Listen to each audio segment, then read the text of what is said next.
If you just joined us, you're watching the news at 10 live on Channels Television Lagos. A reminder of our top stories. Security operatives kill one armed robber, arrest 4 others following their failed attempt to raid a commercial bank in the Federal Capital Territory. Shiites allege killing of one of their members after security operatives moved to disperse them during a protest in Sokoto. Police deny allegation. We continue our review of government activities in the outgoing year. Today, we turn our attention to how the economy fared in 2019. And over 70 people killed in a massive vehicle bomb during morning rush hours in Somali capital Mogadishu.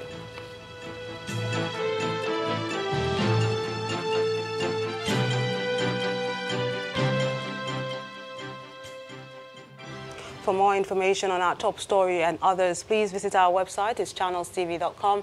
YouTube.com/channelsweb has videos of all our shows.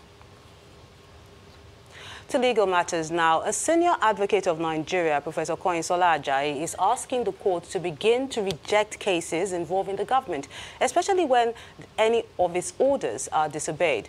Professor Ajayi says that when the courts adopt this stance and the legislature also plays its role effectively in checking the exercise of the executive, the government would take the need to uphold the rule of law more seriously.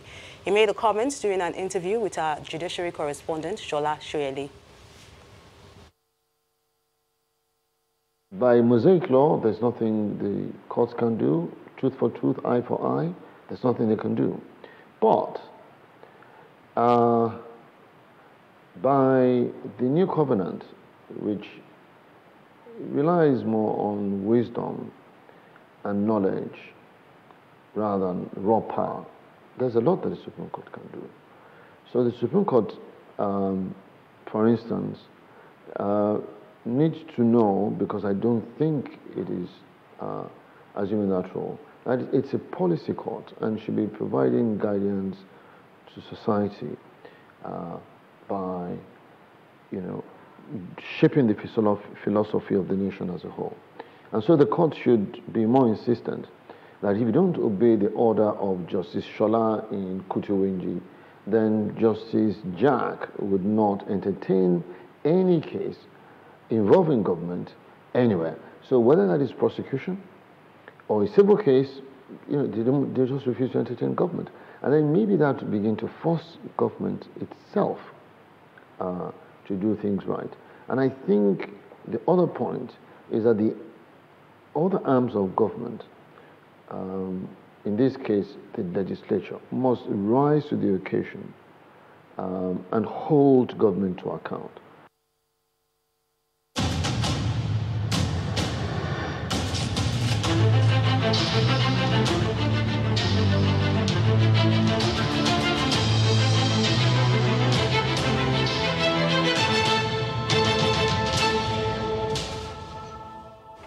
In the countdown to the final days of 2019, President Muhammadu Buhari and his economic managers will be spending some time to reflect on the year that started with high-pitched general elections, but dominated largely by the monetary authority and the financial markets. In continuation of our series on the performance of the various sectors in the outgoing year, our business editor, Bosin Omofaye, in this report, profiled 2019, a year that gets the administration set on its second and final term in office and the threshold in a new decade. The central bank kicked off the year 2019 with stakeholders' intervention moves in the textiles and cotton sector and palm oil business. All these while the fiscal authorities were neck-deep into the February general elections. But the CBN did not slow down in the year. By the second week of December, the regulator was still firing on all cylinders. The banking industry remains committed to the fact that we must play our own role towards catalyzing the Nigerian economy. We must remain strong participants that will help to create jobs by virtue of the responsibilities that have been imposed on us as financial catalysts in the Nigerian economy, and that we will play that role. August 19, 2019, and just about 2 weeks into the inauguration of a new cabinet, the administration shorts its land borders across the Western Corridor. Those borders remain closed until year-end, a major fiscal action that rattled the economy and the people. Meantime, some ministries and agencies were readying a new offensive against low revenue generation, looking to raise taxes. We're growing the tax penetration. It's not an easy tax to collect taxes in any economy. So the fact that just across different levels of business and individual, we're beginning to appreciate the enormity of the burden. I, Muhammadu Buhari. President Buhari has had a busy 2019. A few hours after his inauguration, the president headed to Saudi Arabia for a strategic meeting. His quest for scarce foreign direct investments and project deals also took him to China, Japan, Russia, and Egypt. Weak debt servicing are choking, fiscal deficit rising, higher minimum wage on the card, consumer spending is weak as economic growth underperforms the population. The odds are stacking up and very fast. Nigeria is having tremendous potential. You've got a young, growing population, tremendous resources, but to be entirely frank, Nigeria right now is yet to realize that potential. Leading the front line of what some considered the bittersweet of 2019 was the central bank. The regulator rolls out a raft of unorthodox monetary policies targeting banks' credit, bank creditors, smugglers, investors in treasury bills, among others. On Broad Street, stocks bled nearly all year through, while Emefiele's CBN policy dragged yields to single digit on treasury bills, helping the government cut its local borrowing costs. People will have to put on their thinking caps now to see how you want to structure funds, whether for projects, how you want to structure funds for SMEs that will give higher return than the current 4-5% yield. The Buhari's administration added a few feathers to his cap in 2019, however. The New Year budget 2020 was delivered on schedule, and the country's ranking on ease of doing business went higher as the currency remained stable. But there's so much more in the outgoing year that will keep the president, his cabinet, and advisory team on their toes into the new year. The policymakers are more stressed than the people in the sense that they have to deliver. We have to deliver, one. Two, if you don't deliver, the people won't believe you. And the worst thing to be is to be a leadership that has no credibility. So from my own perception, there's a sense of determination, sense of urgency, and there's a passion to make sure that things turn around, especially because if people are suffering, you don't want the suffering to increase. I think that's what the president is saying. I am not going to sit over an increase in the suffering of the people. Bosin Omafaye, Channels Television News. We're now being joined on the news at 10 by Mr. Michael Adeleye, management consultant and policy analyst, to take a look at the Nigerian economy this year. You're welcome to the news at 10. Thanks for having me. Now, can you give us a perspective on the outgoing year 2019 from a public policy point of view?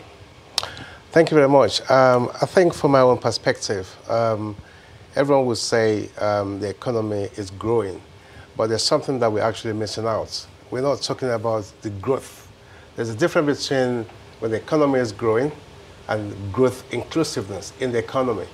I mean, it's a striking balance between the macro economy and sustainable development. When we talk about that development, we should be looking at education. We should be looking at productivity. We should be looking at income disparity level and many other things. Now, when we look at that about our youth out of employment as we speak, it's staggering. I mean, we have around about 36.5% of youth in unemployment as we speak. Now, these are the category of people that we should actually tailor through those developments via various means. I mean, we have all this oil and other taxes that comes in, and the indices comes in and say that the economy is growing. But how does it actually affect every individual in the country? I mean, does it bring that food on your table to actually say, right, the economy is growing, and I can feel it individually. I can pay my house rent. I can send my kids to school. I can feed 3 school meal. I have a proper basic education. I could go to hospital, our health system. I mean, security, lives and properties, and all that. It is not actually very reflective. So you're saying that it didn't, these fiscal policies, monetary policy actions did not really affect the man on the street? I mean, to my understanding, not really, because obviously I'm on the streets as well, and I can tell you that I'm in my industry. I have millions of people who are actually looking for work, change jobs, and all that. We're lacking skills in employment. I mean, the jobs are there, but we don't have the skills of the people who actually want to take up this opportunity. And while we're having the lack of skills, our educational system is actually going down the drain. What about other human capital development indices like healthcare as well?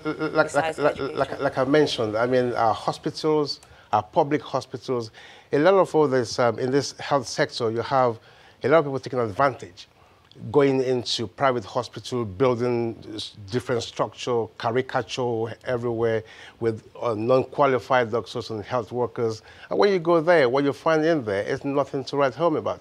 You have to buy the drugs yourself, you have to buy this, buy that, and there's not even a technical specialist to actually attend to you. Now, that shouldn't be happening. When an economy of such like this country is growing, it should be that inclusiveness should be specified as well. Mr. Adeleye, are there any takeaways from this year that business and entrepreneurs can, take on board come 2020, looking on leveraging on some of these government policies and actions? Yeah, there are policies. You see, we're fond of making or putting policies on the table, but actually practicalizing those policies, implementing those policies, that is the problem. I mean, I was watching a program on this channel, I think this week, and they were talking about the central bank policies of cutting off all these charges and so on and so on. We hear this all the time, but it's not been implemented. The same story comes in when it comes to economy, it comes to health, comes to education, but our problem is implementing those policies. We don't have the action being taken. It's one thing to say I want to do this or I can do this and lay down all the plans for the next 5 to 10 years, but how are we actually addressing those policies to actually make them, implement those policies and make them functional? That is the problem. As an entrepreneur, I mean, obviously, I can tell that millions of all of us out there, we do everything almost by ourselves.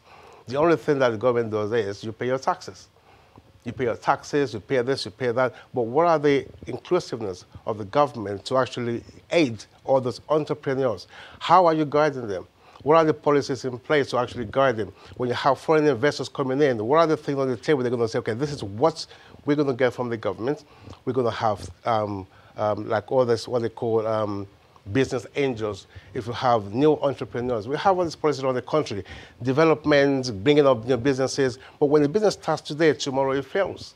There's nobody to guide the businessman. There's nobody to guide an entrepreneur. So, okay, when you start a business, this is how much you invest in it. This is the location. This is how you pay your taxes. This is the insurance policies. These are the areas. These are the customers you have to target. These are the people that guide you, from day one, in the next 3 years. So they put you on that platform to actually have a sustainable business. But we don't have that. So everybody just like middle of the ocean. Get money from the bank, borrow money from the bank, start a business.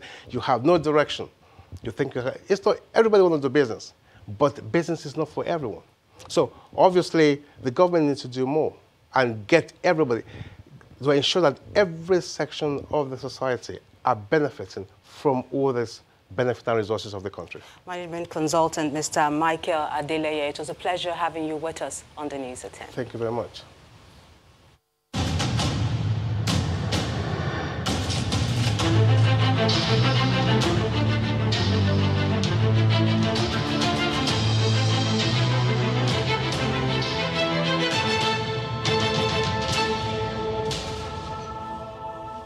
When the News at 10 returns, Budget 2020 looks set on course as crude oil prices keep steady above $67 per barrel in Christmas trading.